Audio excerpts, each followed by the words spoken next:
Je suis heureuse de voir que nous avons des gens aujourd'hui qui étaient là déjà hier. Alors, je vais commencer, car c'est le moment idéal pour le faire. Je m'appelle Rebecca Hubbard, directrice de programme de Orfish et modératrice de ce webinaire, qui est le deuxième des 4 événements de cette semaine au cours desquels nous présenterons et discuterons de la science novatrice qui explore la matière dont la fin de la surpêche est essentielle pour prendre des mesures contre l'urgence de la biodiversité et du climat.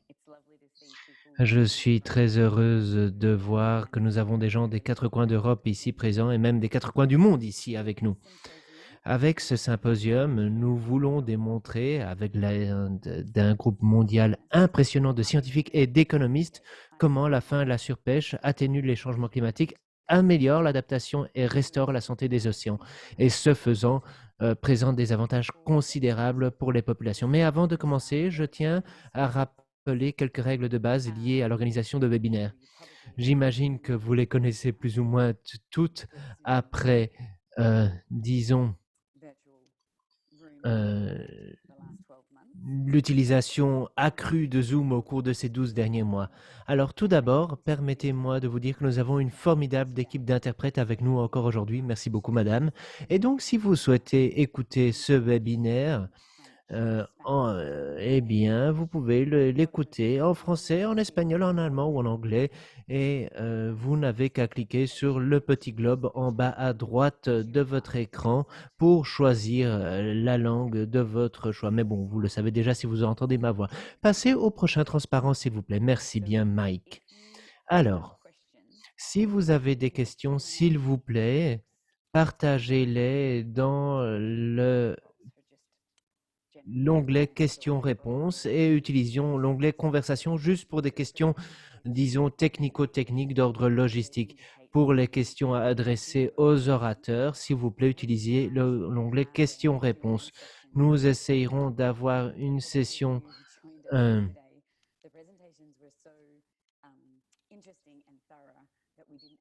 qui nous permettra de rattraper le retard accumulé hier et donc nous essayerons de répondre à vos questions par écrit si on n'arrive pas à avoir une session questions-réponses digne de ce nom.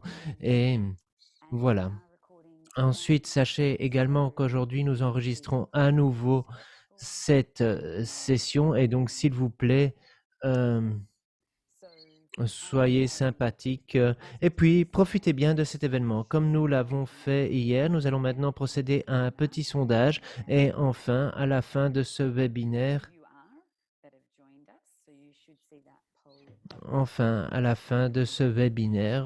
il y en aura un autre. Maintenant, vous devriez avoir le premier sondage. Et je vous donne un peu le contexte. Permettez-moi de vous rappeler le contexte de ce webinaire. Alors, en réalité, notre planète s'appelle la Terre, mais notre planète devrait s'appeler l'océan, non seulement parce qu'elle est couverte à 70% par des eaux, par l'océan. Et donc, il nous faut les océans pour l'air, pour avoir un climat, mais comme le secrétaire général des Nations Unies l'a dit, les humains sont en guerre avec la nature et les océans. Et aujourd'hui, il est important de restaurer ces capacités d'entrer en paix avec la nature. C'est la seule façon pour nous de nous assurer du fait que l'avenir sera durable. Et donc, autrement dit, il faut mettre un terme à la destruction. Il y a un an, l'équipe d'Orfish a commencé à créer des liens avec des scientifiques pour voir comment on peut étudier les océans et voir comment justement les océans et les réserves halieutiques contribuent à la lutte contre le changement climatique et comment les poissons ne sont pas que des victimes de ce changement. Et nous avons d'éminents experts qui nous ont fait part de plusieurs conclusions, même tout juste avant le début du confinement il y a un an.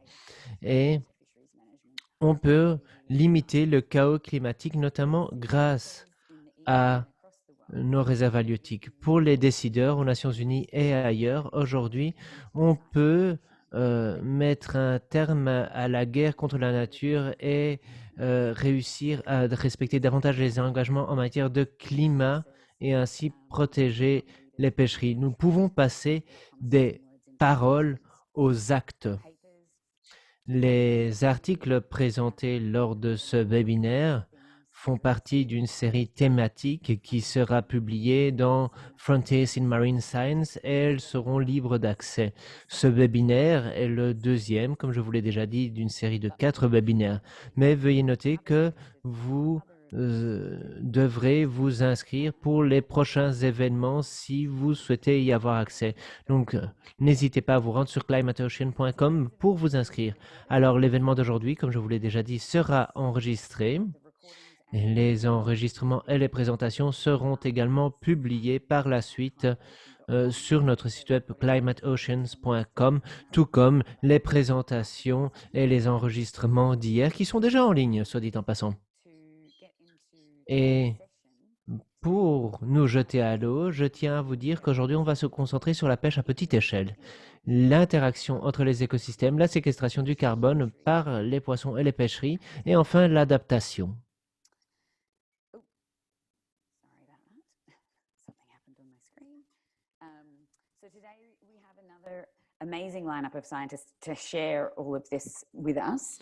Alors, aujourd'hui, nous avons à nouveau une belle brochette de scientifiques exceptionnels. Nous aurons 4 présentations de 15 minutes et ensuite une séance de questions-réponses. Et si vous avez des questions, n'hésitez pas à les poser dans l'onglet questions-réponses dès qu'elles apparaissent. Tout d'abord, nous aurons Erika Ferrer qui va nous présenter son article Theory and Empirics suggest that an end to overfishing will help small-scale fisheries flourish in a warmer world. La théorie de l'expérience suggère que la fin de la surpêche aidera les pêcheries à petite échelle à prospérer dans un monde plus chaud. Erika est candidate au doctorat et chercheuse diplômée de la NSF à Scripps Institution of Oceanography. Elle a été co-présentatrice de notre événement d'ouverture hier. Ses recherches portent sur les relations entre les populations et les écosystèmes marins, les politiques de conservation et les changements globaux, et reposent sur l'idée que tous les êtres vivants sont liés, que la santé de l'environnement et le succès des sociétés humaines doivent être considérés comme une seule et même chose. Erika est titulaire d'une licence en biologie marine, où elle a étudié l'acidification des océans et mène des recherches doctorales sur les pêcheries à petite échelle, l'écologie du littoral et les changements climatiques dans le nord-ouest plutôt du Mexique. Et elle va nous parler de cela aujourd'hui. Sur ce, je vous donne la parole, Erika. Et merci à toutes et tous pour votre présence encore une fois. Merci beaucoup, Rebecca. Alors, je demande l'autorisation d'utiliser l'écran à distance. Fabuleux, ça a l'air de marcher. Laissez-moi revérifier une dernière fois que tout fonctionne de mon côté. Très bien. Allons-y. Merci beaucoup à toutes et tous. Comme Rebecca l'a déjà dit, je suis étudiant diplômé de la Scripps Institution of Oceanography. J'étudie la pêche à petite échelle et les changements climatiques avec plusieurs collègues et qui m'ont aidé à présenter cette étude aujourd'hui. Alors, avant tout, un mot. Je tiens à vous dire que je me concentre tant sur la théorie que la pratique. Et moi, je vais me concentrer ici sur la pratique au Mexique et ensuite vous présenter quelques fondamentaux théoriques qui démontrent en effet que mettre fin à la surpêche est bon pour les petites pêcheries dans un monde plus chaud. Je tiens également à vous dire que nous avons des transparents venant des 4 coins du monde ici et donc en bas, vous devriez voir en principe où nous en sommes dans la présentation, mais malheureusement, cela ne sera pas tout à fait visible sur cette présentation. Alors, j'imagine que la plupart parmi vous connaissent ce transparent et moi, je vais me concentrer sur les émissions de GES qui découlent des activités dans le golfe du Mexique, dans la région de Californie. Aujourd'hui, il y a énormément de changements et décrire le changement climatique comme une urgence, ce n'est pas faire preuve d'une hyperbole. Dans le dernier rapport du GIEC,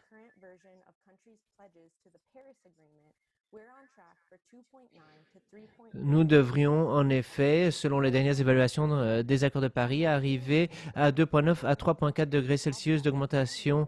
Et en même temps, nous devons nous demander comment nous pouvons nourrir comme il faut une population toujours croissante. La nourriture représente un tiers des productions de gaz à effet de serre produites par l'homme, et tels que le CO2, le CO2e et d'autres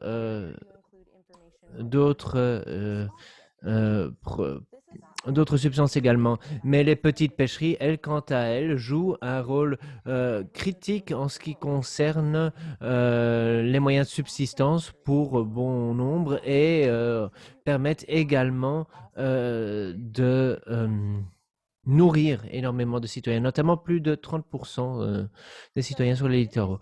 Et donc, dans nos efforts de lutte contre les GES, il est important d'effectuer une comptabilisation des émissions et de voir ce que l'on fait bien, ce que l'on fait mal, et voir comment nos activités peuvent aider à limiter les émissions. Pour limiter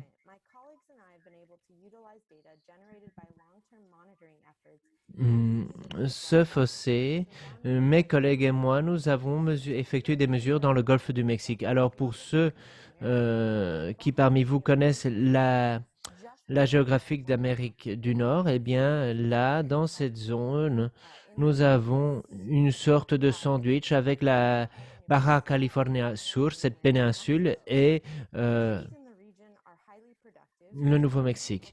Et les pêcheries, là, sont très actives et représentent la moitié de la biomasse qui est débarquée. Et grâce aux efforts de mes collègues avec le programme GC Marine que vous voyez ici et les membres des communautés, nous avons pu collecter des données très intéressantes, et ce pendant près de 10 années.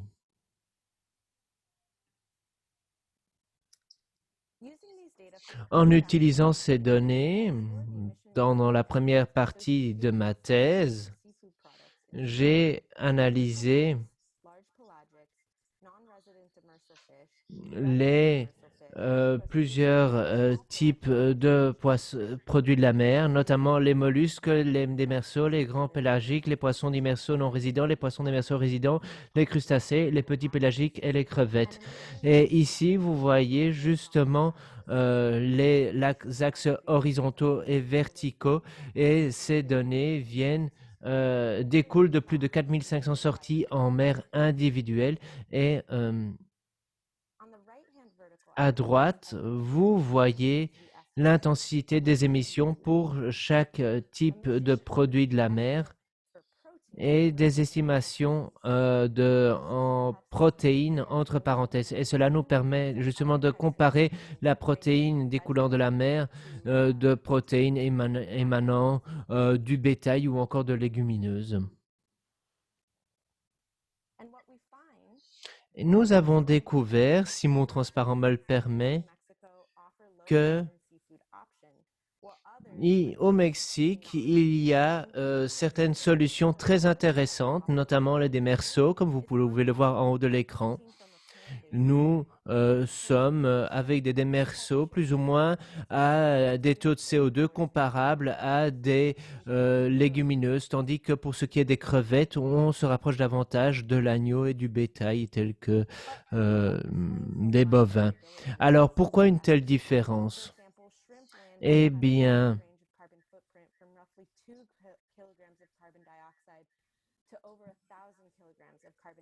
comme vous pouvez le voir, l'intensité est fort variable, et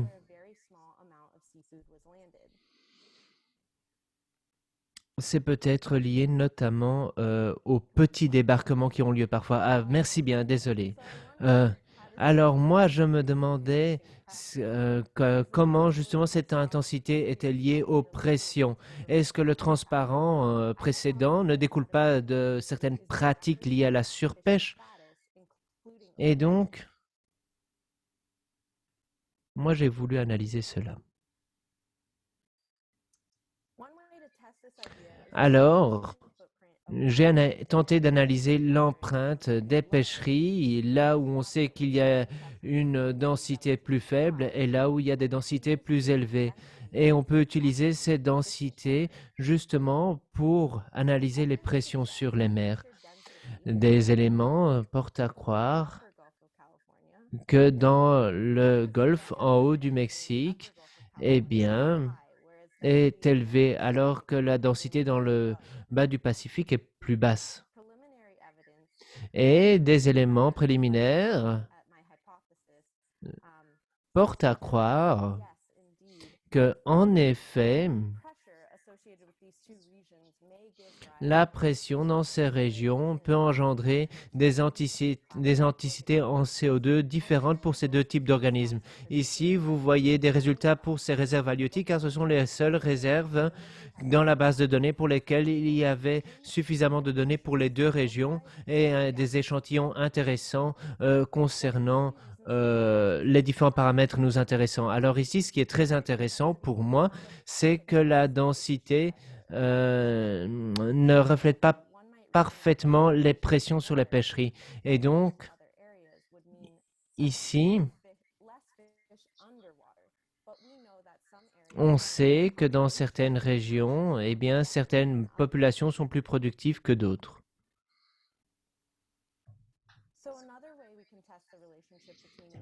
Et donc, nous avons essayé de comparer ces réserves à la biomasse des stocks. Et nous avons essayé d'analyser le rendement maximum durable qui se trouve quelque part au milieu entre les réserves immaculées et la surpêche. Le rendement maximal, comme son nom l'indique, c'est le rendement le plus intéressant, le plus puissant, le plus élevé que l'on puisse avoir sans basculer dans la surpêche, et c'est un point de référence très intéressant, bien souvent utilisé. Alors ensuite, pour déterminer les réserves halieutiques, on peut utiliser le statut des réserves halieutiques. C'est le ratio de la biomasse actuelle, B, que vous voyez là, et le comparer justement au rendement maximal possible. Et nous avons découvert qu'alors que la pêche augmente, eh bien en règle générale, la biomasse diminue et donc le ratio de biomasse par rapport à biomasse du rendement maximal évolue. Et avec un ratio de 2, nous sommes à des réserves immaculées et lorsqu'il y a surpêche avérée, nous sommes à un ratio en deçà de 0,5. Le rendement maximal, quant à lui, c'est le rendement de 1, forcément. Ensuite, pendant la deuxième partie de notre analyse, pas mon analyse, mais notre analyse, j'ai analysé la relation entre les intensités des émissions, la quantité moyenne de carburant et les réserves de biomasse, que vous voyez donc en axe Y et X respectivement. Alors, on pourrait s'attendre que l'intensité de carburant augmente alors que la surexploitation augmente et on pourrait penser qu'il y aurait des comportements concrets, une sorte de linéarité. Mais permettez-moi de partager certaines de nos données brutes. Ici, vous voyez une analyse basée sur 33% des données disponibles dans la base de données et chaque point représente une réserve halieutique donnée avec une intensité donnée également concernant les carburants. Alors pour l'un, nous devons toujours analyser la biomasse pour 90 réserves halieutiques, mais et il est trop tôt pour savoir ce qu'il en est. Mais je tenais néanmoins à vous présenter déjà certains résultats préliminaires que nous avons utilisés, que nous avons plutôt grâce notamment aux méthodes de Froese et al. Que vous voyez ici à l'écran. Mais maintenant, passons à la théorie dans ma présentation. Encore une fois, étant donné que nous avons combiné plusieurs PowerPoint, ce PowerPoint est peut-être un peu moins lisible qu'il aurait dû l'être, mais j'espère que vous arriverez néanmoins à suivre. Pour l'instant, je vous ai expliqué comment les petites pêcheries contribuent au changement climatique et pourquoi elles y contribuent peu, étant donné que leur petite empreinte carbone. Mais maintenant, je voudrais vous parler des évolutions au fil du temps. Mais avant tout, il est important de voir les petites pêcheries par le prisme des systèmes socio-écologiques. Alors moi, je pense que ces petites pêcheries doivent être soutenues car elles constituent un tout avec les écosystèmes marins et avec la société humaine. Et elles contribuent à une société humaine vibrante, vivante, digne de ce nom. Alors, malgré tout, de plus en plus d'articles scientifiques indiquent que le changement climatique risque d'avoir des conséquences négatives sur les petites pêcheries, notamment et parallèlement aux conséquences du changement climatique sur les sociétés humaines. Et les petites pêcheries risquent de payer les pots cassés étant donné les capacités limitées en termes d'adaptation de ces petites pêcheries. Et bon, on a déjà parlé de cela hier, et donc si cela vous intéresse, je vous encourage à lire le rapport de la Banque mondiale, The Second Billion Revisited de 2017, que nous avons également mentionné hier.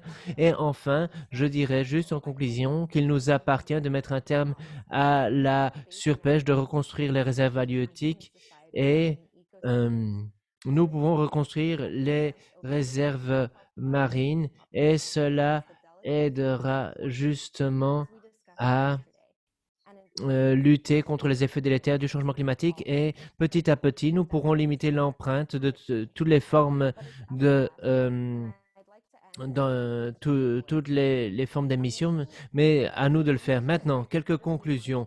Les émissions varient énormément d'une petite pêcherie à l'autre. D'un point de vue de les émissions carbone, oui, les choses sont assez stables, mais l'intensité des pêches a des conséquences sur ces facteurs, la surpêche aussi, et enfin, en tant que société mondiale, nous pouvons renforcer la résistance et la résilience des réserves halieutiques en reconstruisant les réserves et en mettant fin à la surpêche. Enfin, je vous remercie pour votre attention. Merci d'aborder ces thématiques. Merci à Ourfish d'organiser ce webinaire. Merci à l'ensemble des collègues et des collaborateurs qui ont rendu ces travaux possibles. Et enfin, merci aux communautés des pêcheries qui travaillent avec le programme GC Marine Program. Fabuleux. Un tout grand merci à vous, Erika. On ne peut plus intéressant.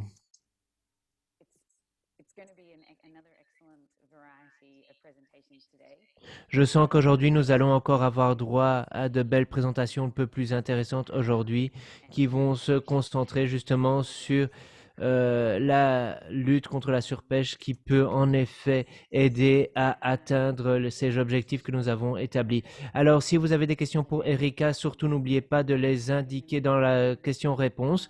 Dans l'intervalle, passons à notre prochain orateur, le docteur Sébastien Villasante, qui va présenter ses travaux sur la résilience climatique. Le docteur Villasante est professeur associé au département d'économie appliquée à l'Université de Saint-Jacques-de-Compostelle en Espagne et il est également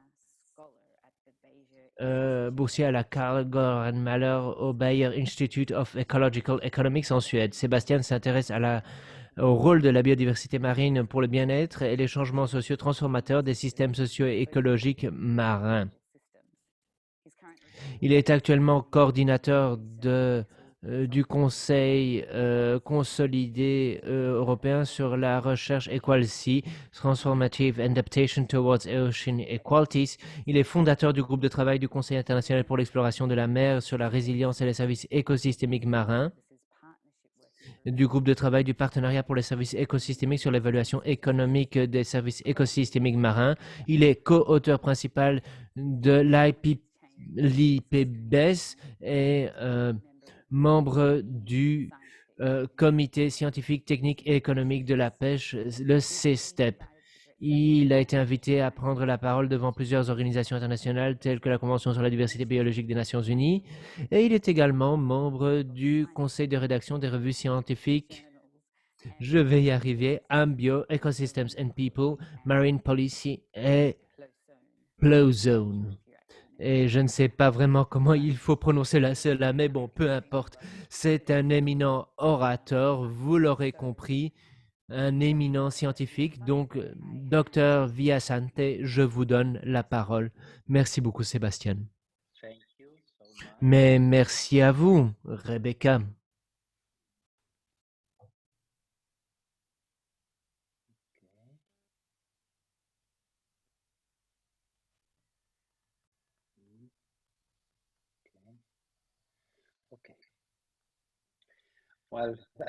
Good morning, afternoon. Alors, bonjour, bon après-midi, bonsoir à toutes et tous, et merci aux organisateurs d'avoir pris l'initiative d'organiser un tel symposium, et merci pour cette invitation. Je suis très heureux d'être là. Alors moi, je vais vous parler de la gestion des pêcheries et la séquestration carbone qui peut aider à améliorer la résistance climatique. La vie sur notre planète dépend des océans sains. Aujourd'hui, l'on sait que c'est important pour les ODD. Comme on le sait très bien, en 2015, les Nations Unies ont adopté des objectifs ambitieux et universels pour tous les citoyens. Cette approche intégrée, comme vous le voyez sur ce transparent, indique que sur les 17 objectifs in fine, il y a plusieurs priorités intrinsèquement liées et liées à l'eau, notamment la biodiversité, l'eau propre, la santé et les mers saines. Non. Et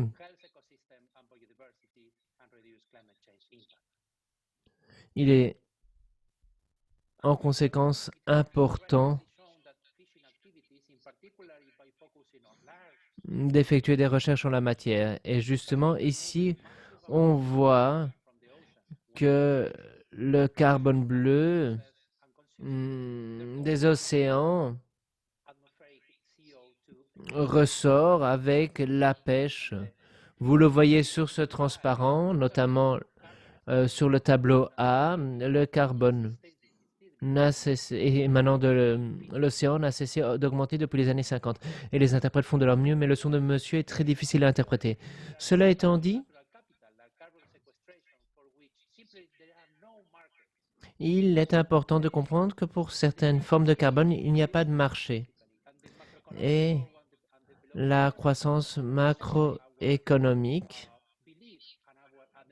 est aujourd'hui, l'humanité ne reconnaît pas qu'elle dépend de la nature.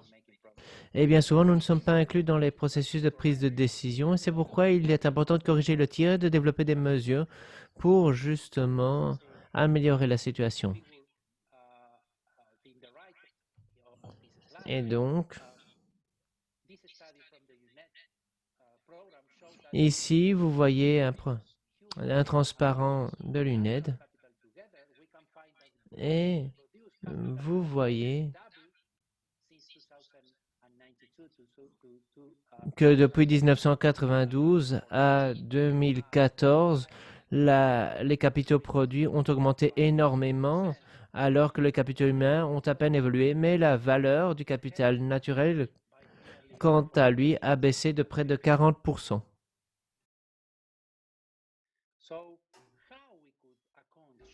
Alors, comment prendre en considération l'apport de la séquestration carbone? Il y a plusieurs possibilités. Nous pourrions envisager que l'évitement des émissions lors de la pêche est utilisé. Ce faisant, ce serait au même niveau que d'autres secteurs. Le marché actuel peut être du carbone, peut être un objectif pour parvenir aux objectifs mondiaux d'émissions de CO2. Il est également nécessaire que de meilleurs prix pour les pays qui émettent des objectifs réalistes qui reflètent l'urgence climatique dans laquelle nous nous trouvons sont à privilégier. Comme nous le savons, le SEC, le système d'échange de quotas d'émissions de l'Union européenne, est le principal système pour réduire le changement climatique en Europe. En développant ce système,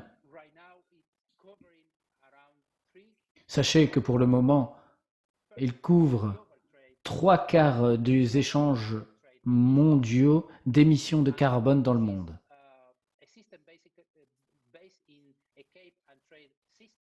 C'est un système axé sur des plafonds et des échanges. Il y a un plafond du montant de la quantité totale des gaz à effet de serre que l'on peut émettre chaque année, et ce plafond se réduit chaque année pour que l'on réduise les émissions de gaz à effet de serre dans le monde chaque année. Alors, pourquoi ne pas prendre en considération le rôle des pêcheries sur ce marché du carbone tel que mis en place en Europe? Nous pensons que la société donne en fait des droits d'émission au secteur de la pêche. Cela pourrait être un mécanisme pour atténuer les coûts sociaux, de connaître plutôt les coûts sociaux de la pêche. Alors, nous avons utilisé les bases de données du CERM sur les prises pour la période 2010 à 2016 pour estimer la valeur économique de la séquestration carbone évitée. Nous sommes également penchés sur les zones de pêche de la FAO et la pêcherie à petite échelle et la pêcherie industrielle. Ces mécanismes cherchent à réduire l'activité de pêche qui ont un mauvais impact négatif, et pour identifier également ce qui a un impact négatif en matière de protection de la mer. Les coûts sociaux sont généralement plus élevés que la valeur débarquée des poissons. Et il y a également un manque de respect des objectifs en matière de carbone des pays. Alors, la valeur estimée, nous obtenons la courbe sur l'offre de carbone bleue.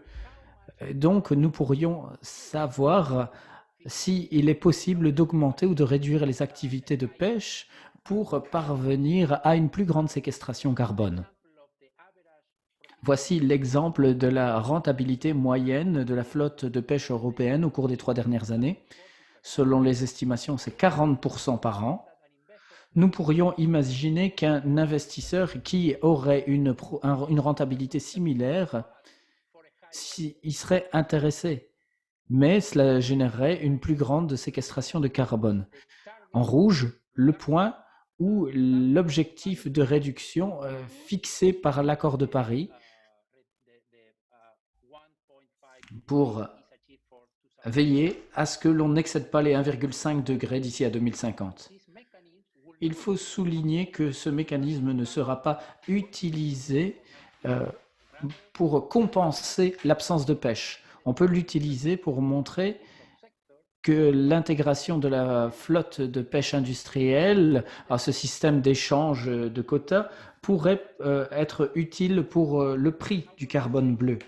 Est-ce que notre société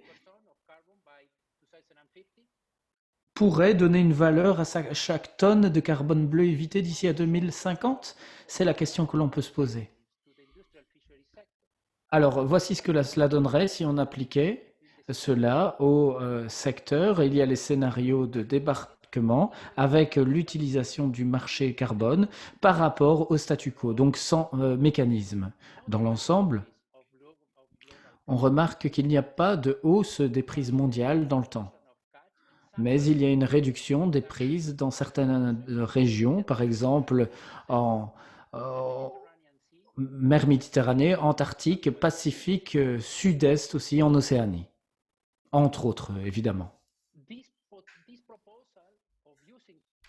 Cette proposition en vue d'inclure la séquestration du carbone bleu, pourrait avoir un impact de distribution potentiel sur les débarquements en suivant les différentes recommandations.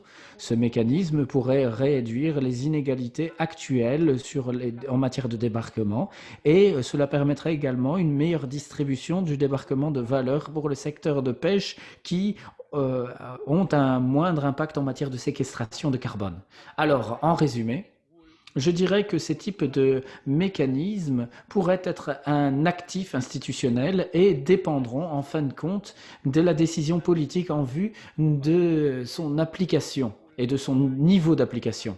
Cela représenterait une pêche à faible carbone en augmentant la biomasse de poissons et en augmentant la séquestration de carbone, ce qui déboucherait sur des poissons plus résilients, mais aussi des océans plus résilients. Il y aurait également des avantages sociaux. En effet, cela représenterait une répartition plus équitable des ressources de pêche. Alors, cela serait l'une des possibilités pour réduire l'impact du changement climatique et réduire la surpêche.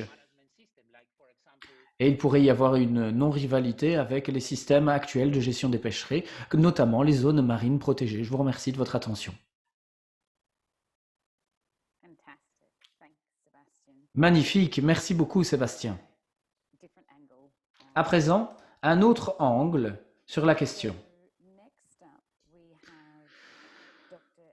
Nous avons maintenant la docteure Emma Carbon qui va nous présenter les pêcheries et la séquestration de carbone. La docteure est chercheure au sien, la docteure Cava travaille à l'Imperial College London sur ces questions au Royaume-Uni.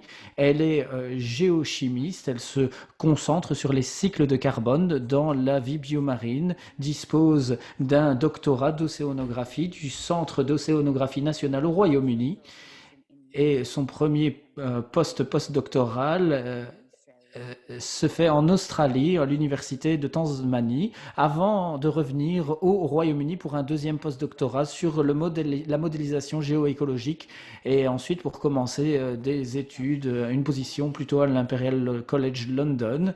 Elle influence les décideurs politiques, elle travaille aussi auprès des ONG pour promouvoir les pièges à carbone dans les océans. Elle travaille sur le plancton, les herbes marines et elle s'intéresse au plancton antarctique vu son importance pour le piégeage du carbone. Et aussi parce que ce sont des organismes exceptionnels. Je lui donne la parole. Docteur Cavan, vous avez la parole. Merci beaucoup, Rebecca. Bonjour à toutes et à tous. Aujourd'hui, je vais vous parler de la pêcherie et de la séquestration carbone.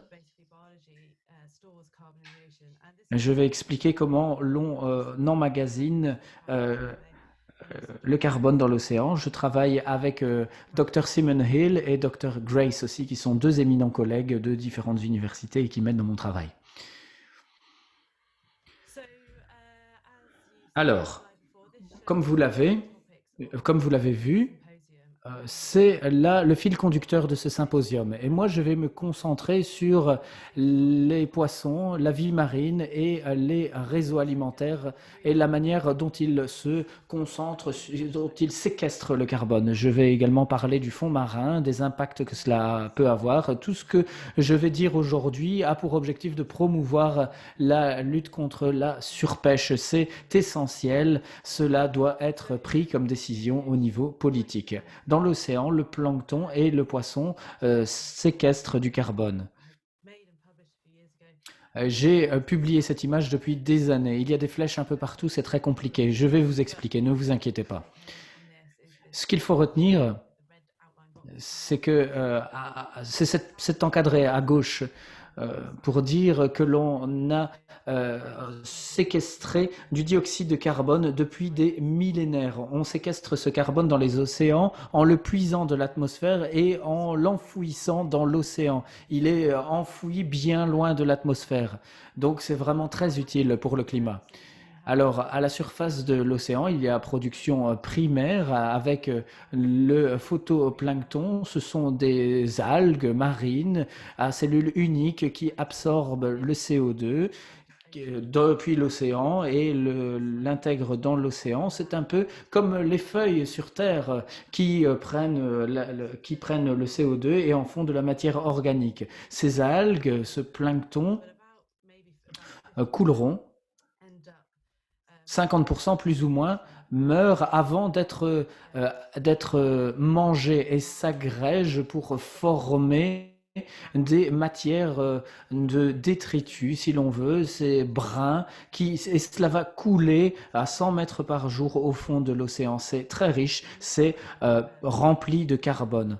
Ensuite, autre manière pour séquestrer le carbone, les zooplanctons qui pèsent ce plancton. Ce sont par exemple des crevettes et elles s'alimentent avec le phytoplancton. Et ces zooplanctons ont des excréments et ces excréments coulent au fond de l'océan. À 100-150 mètres de profondeur dans l'océan, il y a un amas énorme de détritus, de plancton mort, de cellules qui coulent. Et cela coule vers le fond de l'océan. Et donc, le carbone est piégé. Donc, donc, il y a plus ou moins 12 gigatonnes de plancton qui coulent chaque année. Et c'est plus ou moins la même chose que le carbone qui est généré par l'humanité dans l'atmosphère. Donc ça, c'est très important, ce piégeage pour l'humanité, pour aussi veiller à ce que les écosystèmes puissent encore prospérer. Il n'y a pas que les communautés de plancton qui travaillent à cette fin. Il y a également les réseaux alimentaires. Le plancton est à la base de ces réseaux alimentaires. C'est essentiel donc pour les poissons, notamment les poissons, les méduses, qui peuvent travailler dans le cadre de ce cycle de carbone, vu leurs excréments. Leurs excréments coulent ensuite au fond de l'océan. Bien entendu, ces animaux migrent ensuite dans la colonne d'eau et s'alimentent à la surface, font leurs excréments plus bas et libèrent le CO2 plus bas dans l'océan. Ce sera essentiel pour stocker le carbone. Je voudrais souligner un point. Ce sont comme les pièges à carbone bleu. Il y a les mangroves, il y a d'autres types d'outils. En fait, ces poissons qui séquestrent le carbone, c'est un autre terme pour la séquestration bleue de carbone. Cela se mélange dans les profondeurs de l'océan. On ne sait pas grand-chose sur la contribution des poissons au piège à carbone. Cette étude a été réalisée par Saba et al. Au sein de l'unité de limnologie et d'océanographie. En fait, cette étude a combiné toutes nos connaissances sur les contributions du poisson. Vous connaissez déjà la plupart de ces explications, les excréments. Lors des excréments, cela peut générer du carbone. Il migre de manière verticale, horizontale dans les colonnes d'eau. Et puis, évidemment, les poissons morts coulent au fond de l'océan et emportent avec eux du carbone. Ce que les chercheurs ont découvert, c'est que le poisson peut contribuer au piégeage carbone. Il contribue à environ 16% de tout piégeage de carbone. Donc c'est 12 gigatonnes de carbone. 12 gigatonnes, donc 16% pour les poissons. Ce chiffre est considérable. Alors les poissons qui contribuent, il y a les anchois, les harengs, les sardines. Ce sont des poissons qui mangent ce plancton. Ce sont des poissons qui sont plus petits, plus bas dans la chaîne alimentaire. Plus on est bas dans la chaîne alimentaire, plus on est proche des algues et plus il est probable qu'il y aura un rôle proéminent dans ce piégeage de carbone. Plus on s'élève dans la chaîne dans la chaîne alimentaire, on perd de l'énergie. Donc ces espèces joueront un rôle crucial pour séquestrer le carbone. Nous savons qu'ils consomment énormément de plancton. C'est une grosse biomasse également de poissons. C'est l'une des plus grandes pêcheries au monde. En enlevant ces poissons, nous enlevons également un piège considérable à carbone dans le monde. À présent, je vais passer en revue les divers impacts de la pêcherie sur ces pièges à carbone. Et aussi les façons de préserver ces pièges à carbone.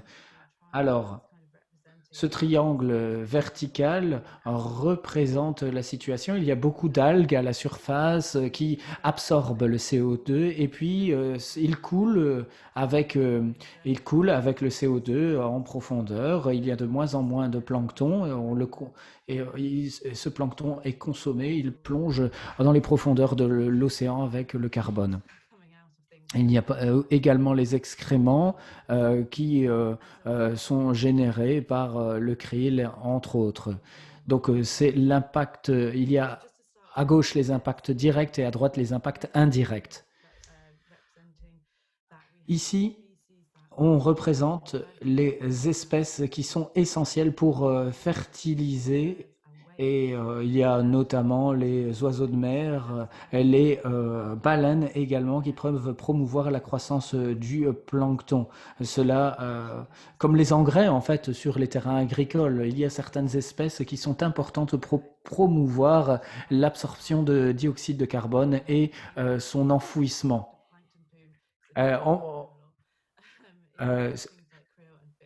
Le krill et le poisson génèrent des pellets de fesses qui ensuite, d'excréments, donc qui ensuite coulent dans l'océan. Les pêcheries ont un impact direct car elles enlèvent des espèces qui sont importantes pour séquestrer le carbone.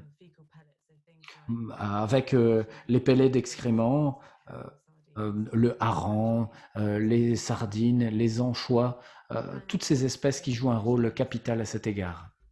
Les pêcheries qui s'attaquent aux espèces qui vivent à proximité des sédiments auront une grande influence. Les espèces qui vivent à proximité des fonds marins peuvent jouer un rôle important dans le piège à carbone.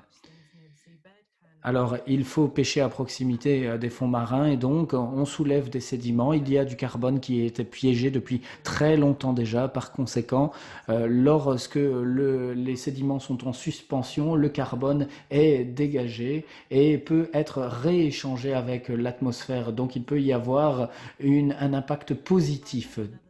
Enfin, autre impact direct, en s'attaquant à des espèces au fond des océans, avec des espèces qui vivent en profondeur dans l'océan,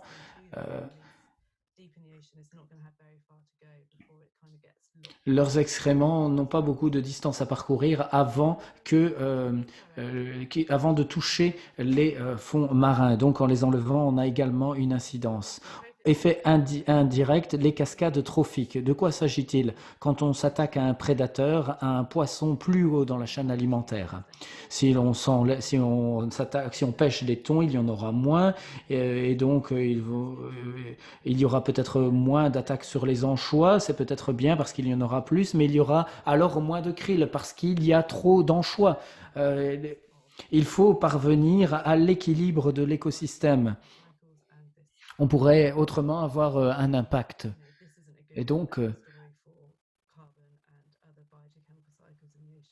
ce serait difficile pour les équilibres trophiques. On s'attaque également aux prédateurs qui se nourrissent de ces prédateurs. Les oiseaux marins sont également importants parce qu'ils ont des excréments qui coulent ensuite au fond des océans. Ces oiseaux sont malheureusement des prises accessoires. Les rejets promeuvent également des zones mortes où le recyclage de biomasse est élevé, ce qui réduit les piégeages carbone. Les bactéries se perdent et entrent en décadence à un rythme très élevé, ce qui change véritablement tout un régime dans la zone, dans la zone concernée et empêche l'enfouissement donc du carbone. Deuxième partie est très important pour l'intensité du piégeage. On voit ici les pièges à carbone, en jaune, piège à carbone très élevé, en mauve, très faible. Vous y attendrez. Il y a plus de productivité le long du littoral.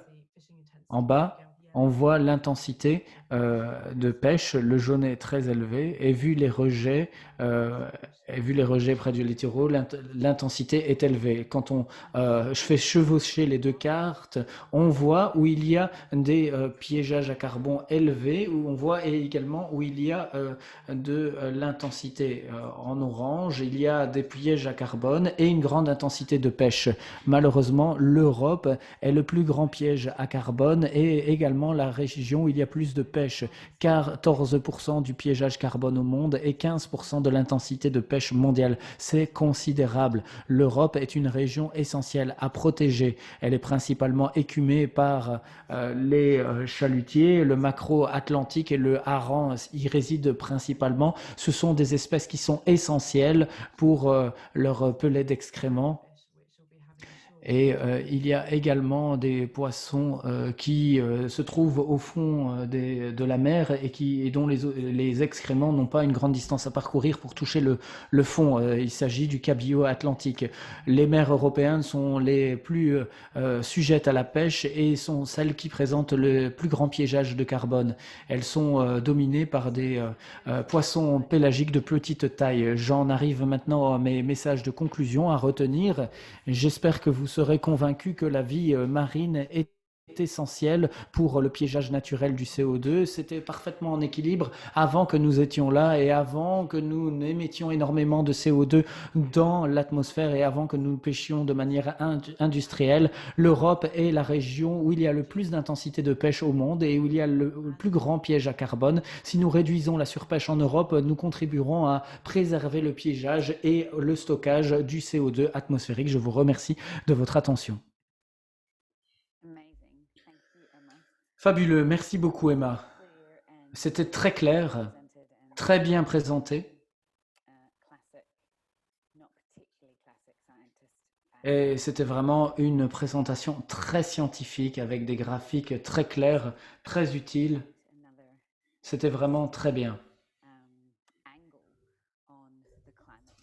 Un prisme très intéressant sur la destruction du climat, l'impact sur les pêcheries et les avantages aussi de ces pêcheries. Enfin, dernier élément, pas des moindres, il faut le dire, le docteur Ibrahim Issifou qui va nous présenter les impacts du changement climatique, de la surpêche, de la pollution sur les pêcheries, gestion des pêcheries et cadre de politique. Le docteur Issifou est un chercheur postdoctoral qui se concentre sur l'interdisciplinarité des océans à l'Université de Colombie-Britannique. Il a obtenu son doctorat et son master de l'université de Nagoye au Japon et également de l'université d'Accra au Ghana. Il s'intéresse à la pollution marine, l'économie des pêcheries, la durabilité des océans. Il a travaillé en tant qu'assistant de recherche et chercheur au Japon. Il enseigne également la macroéconomie de la pêche. Il travaille avec plusieurs grands acteurs pour mettre en place le rapport essentiel pour mettre un terme à la vague de déchets, un effort pour mettre un terme à la pollution du plastique, entre autres. Autre présentation très intéressante qui nous arrive maintenant. Et apparemment, il y a déjà beaucoup de questions dans les questions de réponse. Nous sommes bien à l'heure et donc nous aurons sans doute la possibilité de répondre en direct à vos questions après qu'Ibrahim a terminé sa présentation. Ibrahim, vous avez la parole. Est-ce que vous pouvez l'afficher à l'écran? Magnifique, merci beaucoup. Merci beaucoup, Rebecca, pour cette présentation très gentille. Et merci à toutes celles et ceux qui nous suivent partout dans le monde. Je suis vraiment très heureux d'être ici à vos côtés. Aujourd'hui, je vais vous présenter l'incidence du changement climatique, de la surpêche et de la pollution dans les pêcheries, une gestion des risques et un cadre de politique pour la solution. Nous faisons partie d'une équipe de 4 personnes avec Rachid Soumalia, Vicky Lam et Juan Alava.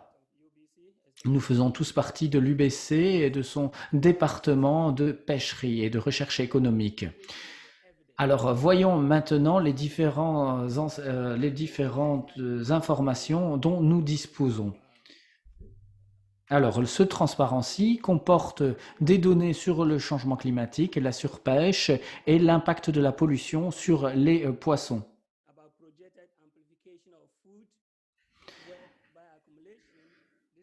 L'amplification de la nourriture, ça a été rédigé par mon ami Alava, et aussi les produits toxiques dans les poissons. Ce sont certains des gros titres que l'on voit et cela démontre le déclin dans les océans. Les océans sont assiégés à cause du changement climatique, de la pollution et du changement climatique.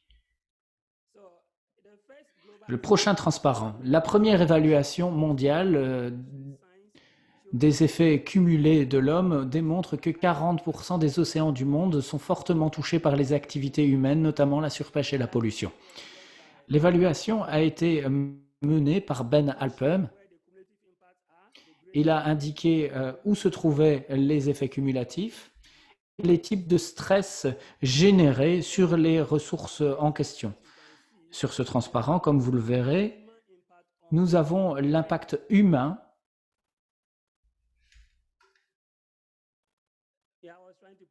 Désolé, j'essayais d'allumer ma vidéo, mais apparemment ça ne marche pas. Pardon.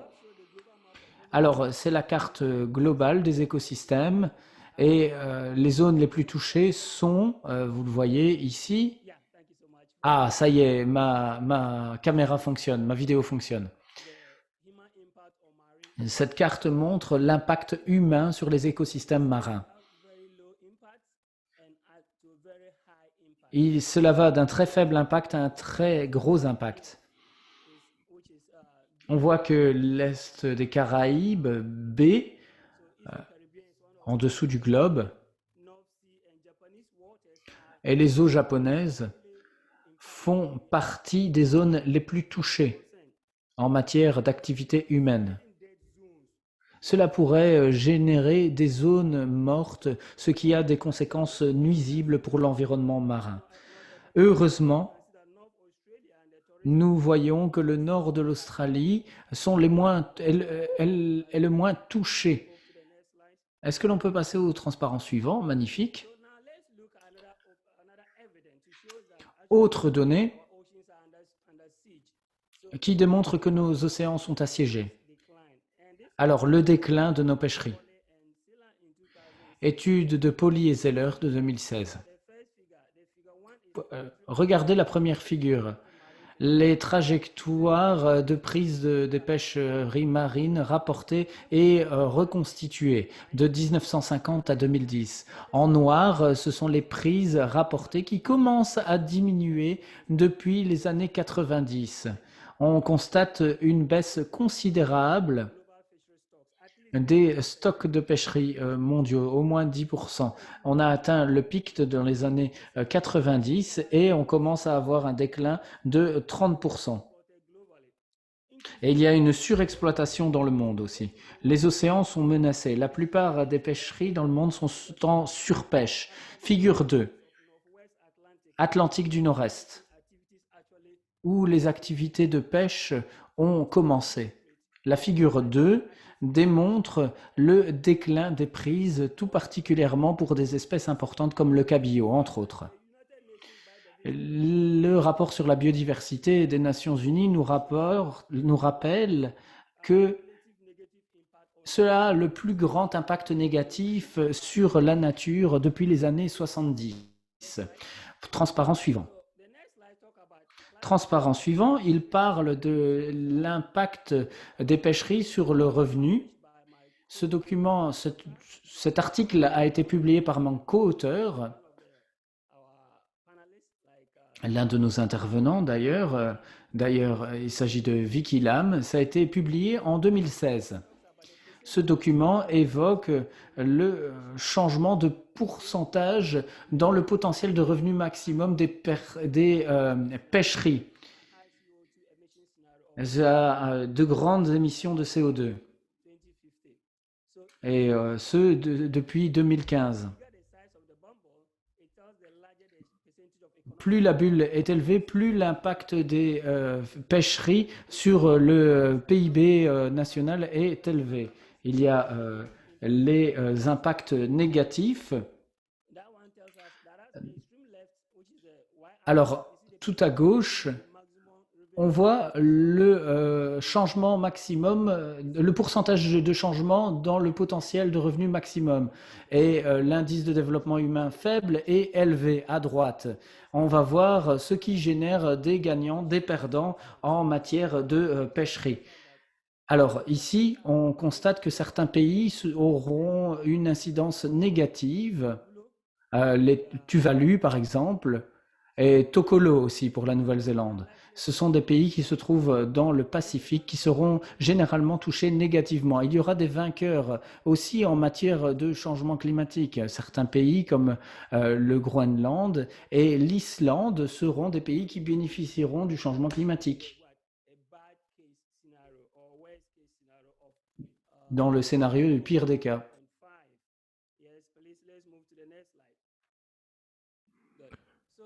Alors passons s'il vous plaît au prochain transparent.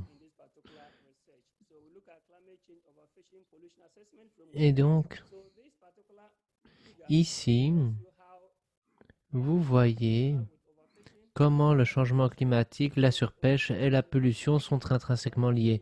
Avec la surpêche, il y a donc la pêche INN, la pêche non réglementée, illégale, et notamment la pêche secondaire aussi, qui sont l'une des principales causes de surpêche. Ensuite, il y a également les microplastiques et toutes les autres formes de pollution. Ensuite, il y a le changement climatique anthropogénique, notamment l'augmentation de la température à la surface de l'eau, l'oxygène ou encore les APP. Alors, maintenant, analysons l'interaction entre le changement climatique, la pollution dans le nord-est du Pacifique. Et c'est mon collègue Alava qui a fait cette étude. Passons au prochain transparent. Merci bien. Alors ici, vous voyez un transparent un peu complexe, mais qui est très important à comprendre. Ici, vous voyez comment le changement climatique interagit avec la pollution. Et ici, on voit concrètement comment les choses se passent dans le Pacifique du Nord-Est. Je le répète, c'est là que cette étude s'est faite. Faites attention, je vais essayer de vous expliquer cela dans les détails. Alors, dans le pire des scénarios, avec du CO2 à 8,5 et une atténuation de 2,6, et ensuite la base de référence. Donc, vous voyez, on a les trois scénarios, en orange, en bleu et en pointillé. Et donc, on voit ici la corrélation entre la pollution et le réchauffement climatique et les conséquences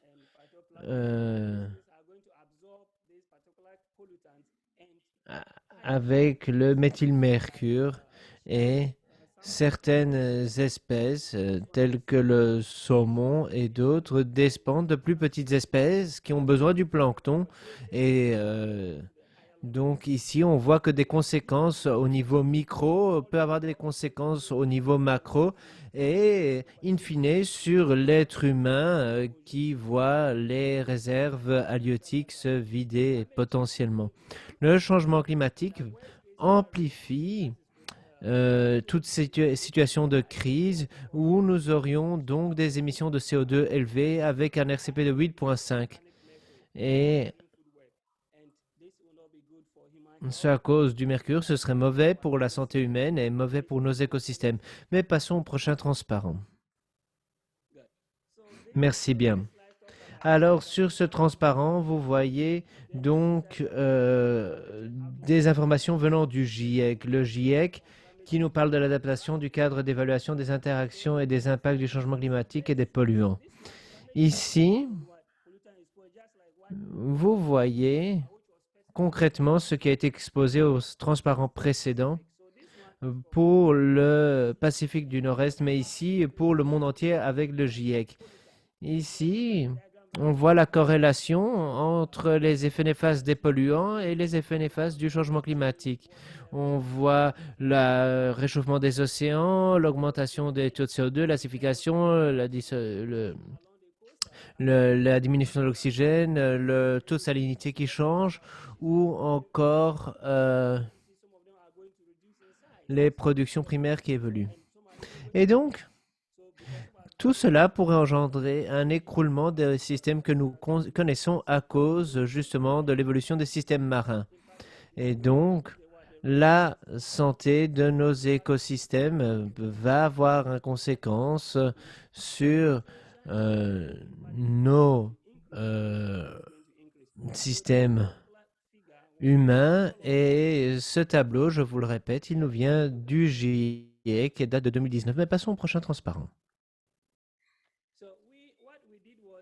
Alors, après avoir passé au crible les conclusions du GIEC, on a fait des liens avec la surpêche. Et ici, on voit donc le climat régional et international. Et ensuite, on a également la question de la pollution. Et puis la surpêche en bleu. Et on voit l'interaction justement entre ces trois points que je viens de mentionner. Et on voit comment tout cela a des conséquences sur les réserves halieutiques, leur taille et la réponse de sensibilité ou de vulnérabilité aussi du biotope marin. Et cela témoigne en effet du fait que les réseaux de réserves halieutiques pourraient tout à fait s'écrouler. En outre, l'augmentation de polluants engendre des accumulations au sein des différentes réserves et donc la santé des écosystèmes et la résilience pourraient en pâtir et cela aurait en conséquence un impact également sur la santé publique. Et donc, lutter contre la surpêche, cela revient à lutter contre les changements climatiques et aussi contre les polluants dans les réserves halieutiques, éléments qui peuvent être des menaces considérables s'il n'y a pas une bonne gestion. Et donc, il est important de réfléchir justement aux relations transversales entre ces éléments et de réfléchir à la surpêche lorsqu'on parle des travaux également de la GIEC. Parce que nous avons le GIEC qui est là et étant donné les travaux de la GIEC, étant donné les travaux faits sur le polluant, eh bien aujourd'hui il est important de mettre en avant nos travaux sur la surpêche pour montrer les liens entre ces trois axes. Ensuite, passons au crible, les voies d'action universelles pour atténuer, réduire et éliminer la surpêche. Les émissions des combustibles fossiles et les risques de pollution avec les impacts associés. Alors, à droite, à gauche plutôt, vous voyez justement les politiques de contrôle et les politiques donc descendantes venant d'en haut. Et ensuite, à droite, vous voyez l'approche de prévention, de précaution. L'approche ascendante, si vous voulez. Et donc, en rouge, on a les règles, les normes qui peuvent permettre de limiter la pollution à produits chimiques, les politiques top-down, descendantes, comme on dit. Et donc, nous défendons pour de telles politiques en vue de mettre un terme au statu quo et pour mettre un terme à cette approche de pompiers qui tente juste d'éteindre des incendies. Nous demandons également des politiques imposées par les gouvernements, les autorités, des taxes carbone Et donc, ces approches descendantes doivent être en place à différents niveaux aussi. Ensuite, la prévention est très importante aussi, car aucune politique ne permettra de gérer la situation, de faire face aux défis des océans s'il n'y a pas une bonne sensibilisation.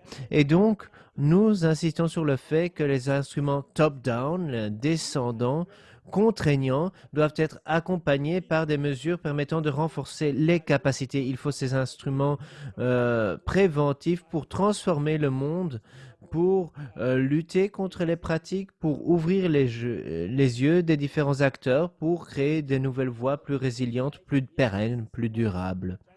Enfin, ici, nous indiquons que le changement climatique est un problème international et partant, il faut des politiques internationales pour atténuer le changement climatique.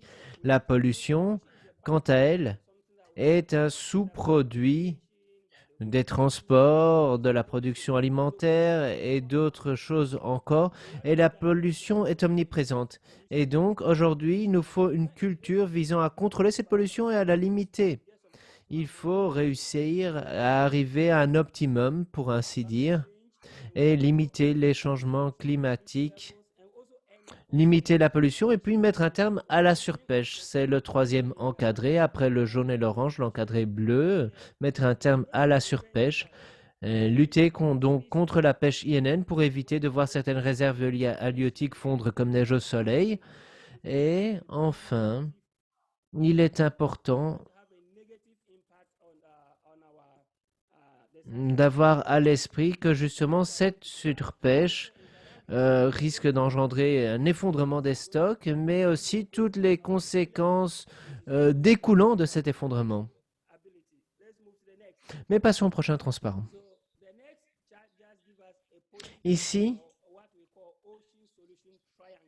le triangle des solutions océaniques.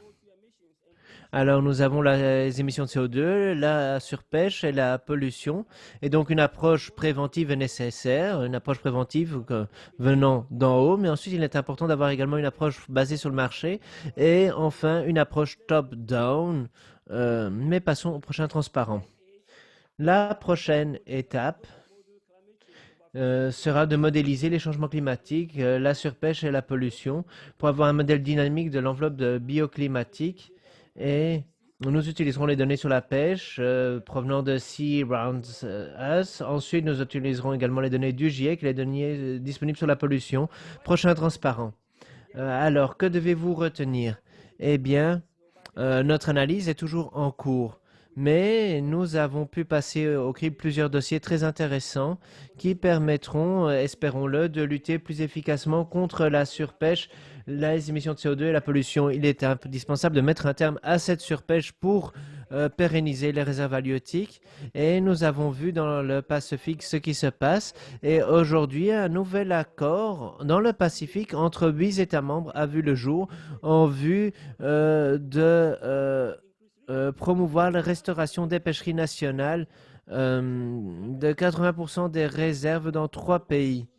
Nous devons également aider les pêcheurs à porter leur pierre à l'édifice.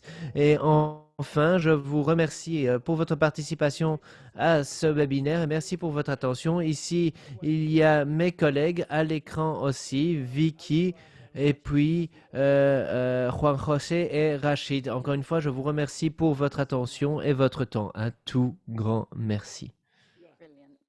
Fabuleux. Un tout grand merci à vous, Ibrahim. Merci, merci.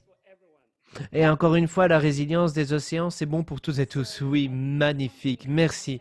Alors, sachez-le, nous avons réussi à respecter le temps prévu pour aujourd'hui. Nous avons donc un peu de temps devant nous pour répondre à des questions. Donc, je vais maintenant demander à chacun des orateurs, s'il vous plaît, d'allumer leur webcam. Et le docteur Rachid, vous pouvez aussi allumer votre webcam. Et moi, je vais modérer les questions-réponses. Tout d'abord, je vais choisir quelques questions à poser à Eric. Je vais, à vrai dire, combiner un peu les questions forcément parce qu'il ne nous reste pas tellement de temps. Mais avant tout, merci. Merci pour vos présentations. Je pense qu'il y a un dénominateur commun ici. Tout le monde a apprécié vos propos. Mais bon, Erika, Johannes a demandé si vous pouviez un peu généraliser l'empreinte carbone des petites pêcheries par espèce cible en partant du principe que les types d'instruments et de navires sont la principale raison engendrant des différences en empreinte carbone. Ensuite, Karine demande si vous auriez davantage d'informations concernant justement les émissions en fonction des espèces, comme vous l'avez montré pour les crevettes. Erika, à vous. Oui, j'ai vu ces questions dans le chat et j'avais hâte de pouvoir y répondre. Je pense qu'elles sont très intéressantes et en effet, ici, il a été pointé du doigt à juste titre qu'en effet, les variations en émissions sont liées aux outils utilisés. Et donc, en effet, parfois, on utilise des systèmes de pêche à air comprimé qui engendre certaines émissions.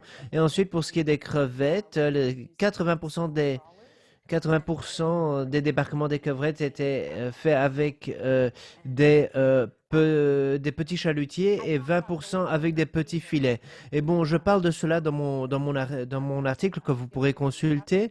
N'hésitez surtout pas à me consulter si vous voulez en savoir. Mais je parle justement de ces outils. Et sachez que ici, j'ai voulu me concentrer sur la variabilité dans les types d'organismes donnés. Et donc, je n'ai pas essayé d'analyser la variabilité d'un organisme à l'autre. Mais en effet, on ne peut pas comparer des pommes et des poires. Et donc, moi, je trouve qu'il est plus intéressant de s'intéresser à une classe d'organismes, à un type d'organisme. Encore une fois, merci pour votre attention.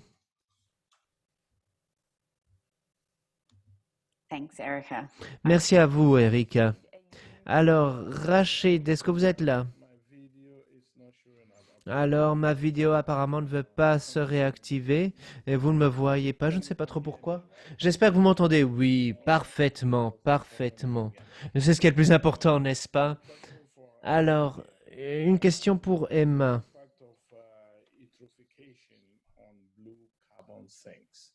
Quel est l'impact de l'électrification sur... Alors, à vrai dire, moi, justement... je me suis concentré sur la région aux nutriments. Et à vrai dire, quand il y a trop de nutriments, ils bloquent la lumière et alors le plancton ne peut pousser. Et la situation devient plus compliquée, mais en effet, c'est une chose à analyser. Et nous espérons pouvoir analyser toutes ces composantes.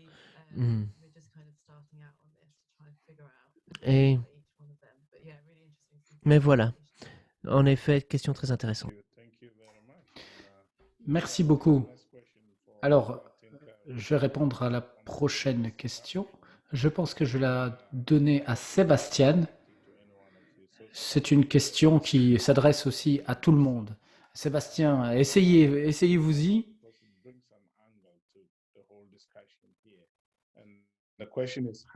La question est la suivante. Quel est l'impact de la séquestration de carbone sur les organismes marins profonds? Alors, attention, mesdames et messieurs, toute cette séquestration, c'est bien, vous pensez que c'est inoffensif, mais quid des espèces démersales et de l'impact sur ces espèces? Merci beaucoup pour cette question. Et merci, Rachid. C'est une question très intéressante et très importante. Alors, à dire franchement, je ne me souviens pas précisément des valeurs. Je suppose que vous faites référence à nos estimations sur le carbone bleu évité que l'on pourrait séquestrer en utilisant ce type de système de marché d'émissions. Nous avons utilisé toutes les espèces. Je ne me souviens pas précisément, mais peut-être que des biologistes, des collègues plus calés que moi en la matière pourraient mieux répondre à cette question. Mais bien entendu, je travaillerai aussi sur cette question. C'est très bien. Voilà pourquoi c'est interdisciplinaire. Toutes les personnes... qui souhaiterait ajouter quelque chose pour répondre à cette question? Alors, très brièvement, pour moi, les profondeurs des mers sont la prochaine frontière et nous n'arrêtons pas de faire des découvertes intéressantes sur ces fonds marins. Pour l'heure, il est encore difficile de dire ce qui définit la pêche dangereuse dans les zones, aussi bas dans l'océan. Alors, vous dites, en fait, à notre public, nous sommes des scientifiques, nous n'avons pas toutes les réponses, mais nous travaillons à découvrir ces informations. Merci. Rebecca, je vous rends la parole. Alors oui, moi, pour David Barnes, en fait, c'est un chercheur britannique.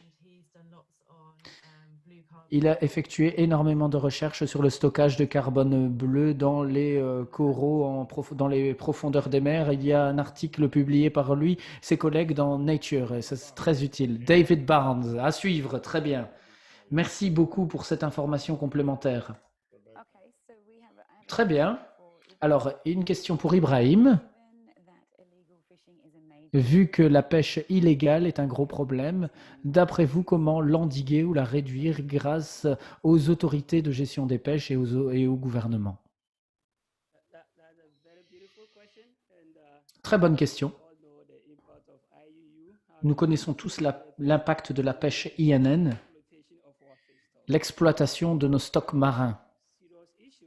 C'est un problème très grave. Nous avons besoin d'un système de suivi très fort. Pour suivre la surpêche, il faut des rapports. Les gouvernements ont besoin d'une bonne coopération ensemble pour pouvoir réduire les activités INN. Et il faut un système de suivi très fort pour y parvenir et pour être en mesure de réduire la pêche INN. Prenons par exemple le cas de Nauru dans le Pacifique. Il y avait énormément d'exploitation. Qu'ont-ils fait? Ils ont mis en place une équipe de surveillance. Ils ont revu les amendes, les redevances avec des programmes. Ensuite, ils ont été en mesure de réduire les prises illégales et non rapportées. L'objectif était d'assurer une surveillance très stricte. Nous pouvons également répliquer cela à d'autres régions du monde. Nous pouvons veiller à ce que nous mettons un système en place pour appliquer nos lois et nos normes grâce à une coopération forte avec tous les gouvernements partout dans le monde.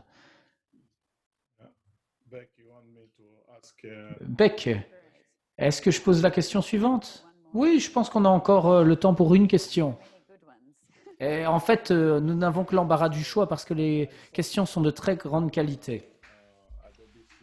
Alors, il y a une question d'un participant pour Ibrahim encore. Ce que vous dites est intéressant, mais est-ce que ça s'applique à la pêche pluriespèce sous les tropiques?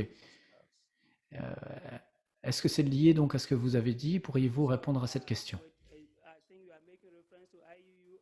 Vous faites référence à la pêche INN? Oui, l'INN ou les polluants aussi.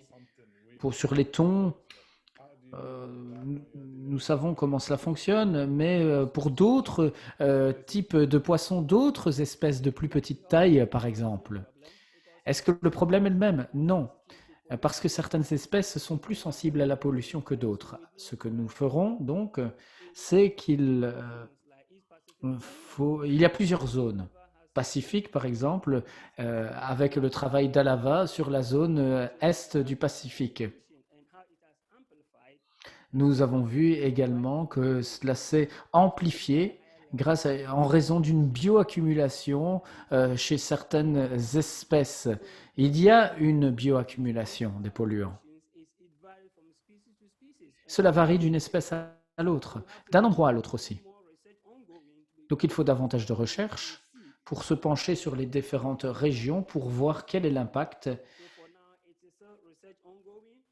Pour l'heure, les recherches sont en cours. Il faut se pencher sur des espèces spécifiques et voir à quel point elles sont sensibles à la pollution. Nous sommes en cours de recherche. Je suis certain que d'autres chercheurs planchent également sur cette question. Au niveau mondial, nous allons devoir nous pencher sur cette question. C'est essentiel, la question de la pollution, de la surpêche et du changement climatique sur les espèces. Merci beaucoup. Merci Ibrahim. Je pense qu'il y a plusieurs autres questions que l'on pourrait combiner en une question pour Emma ou peut-être Erika ou Sébastien qui ont peut-être d'autres commentaires. Et d'ailleurs, il nous reste 3 minutes. Je pense que c'est possible. Est-ce que vous pensez que le carbone dissous pourrait être détecté dans les zones où il y a une intensité de pêche élevée grâce à la géolocalisation ? Et donc, il y a une concentration spécialisée, il y a des zones pour le carbone, la séquestration à long terme. Il y a peut-être une concentration carbone. Question très intéressante. Alors, pour ce carbone en suspension renouvelée, alors, je ne sais pas quel est l'impact avec l'acidification, c'est très intéressant. J'ai des œillères scientifiques, je me penche sur le carbone, pas sur l'acidification. Avec cette resuspension, le carbone organique rentre à nouveau dans la danse, puis les bactéries s'y réattaquent. Cela pourrait véritablement avoir un impact sur l'atmosphère, cela pourrait rester dans l'océan aussi. Ce sont des questions très intéressantes.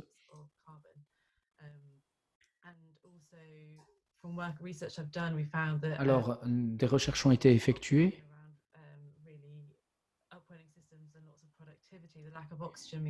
Le manque de système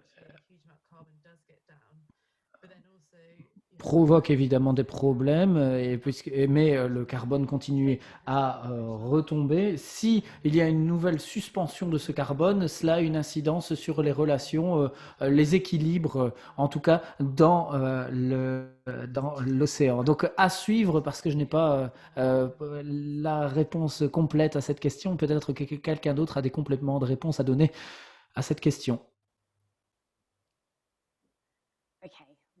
Bon. Très bien. En tout cas, il ne nous reste plus que 2 minutes. Et je pense qu'il faudra s'arrêter ici, malheureusement. Comme vous l'avez dit, Emma, ce qui est vraiment passionnant, c'est qu'il y a beaucoup de nouveautés. Ce sont des recherches d'avant-garde et c'est également ce qui est aussi passionnant dans ce domaine. Je pense que c'est aussi ce qui fait la beauté de ces recherches. Alors, les questions auxquelles nous n'avons pas pu répondre, nous allons les rédiger, nous allons les étudier et fournir une réponse sur notre site internet à la fin du symposium. Et nous partagerons les réponses avec les personnes qui les ont posées. Vous trouverez également toutes ces réponses sur le site climateocean.com. Un dernier petit sondage, s'il vous plaît, avant la route, sur ce que vous avez pensé de ce webinaire. Merci bien entendu à tous les présentateurs pour leur présentation très intéressante. Merci à toutes celles et ceux qui ont assisté à notre événement demain, un atelier fermé avec des décideurs politiques, entre autres, pour faire en sorte que ces informations très utiles peuvent déboucher sur des politiques, des changements sur le terrain. Jeudi, dernier événement. Ce sera un petit peu une discussion avec des dirigeants européens pour parler de l'envie politique d'avancer pour faire en sorte que les poissons soient entendus et leur rôle aussi sur le changement climatique soit entendu. Veillez à vous inscrire sur climateocean.com. Nous vous enverrons un lien pour les présentations, les enregistrements. Et vous pouvez, quand vous le souhaitez, aller sur climateocean.com. Voilà, je vous souhaite une belle journée, une belle soirée, une belle nuit, où que vous soyez dans le monde. Je vous remercie sincèrement d'avoir assisté à ce webinaire. S'il vous plaît, n'hésitez pas à répondre tout à l'heure à ce sondage. Voilà, merci de ma part et merci de la part des présentateurs. Bel après-midi.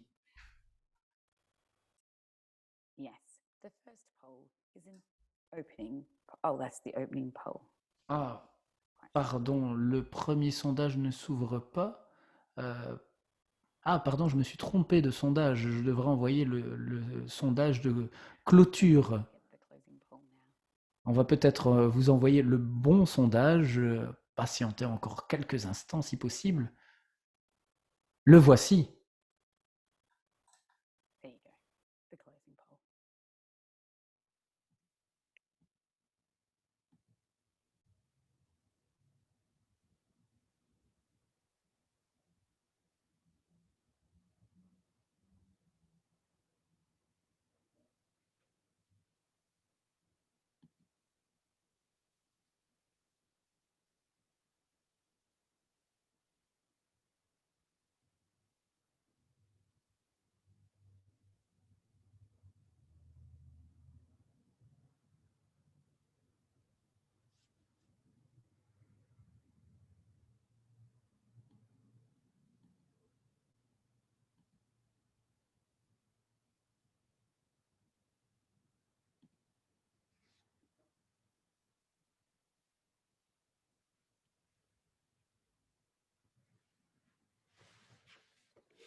Great. Thanks everyone. Have a Parfait. fantastic day. Merci à toutes et à tous. Je vous souhaite une très belle journée et j'espère vous revoir lors de notre prochain événement. À bientôt. Au revoir.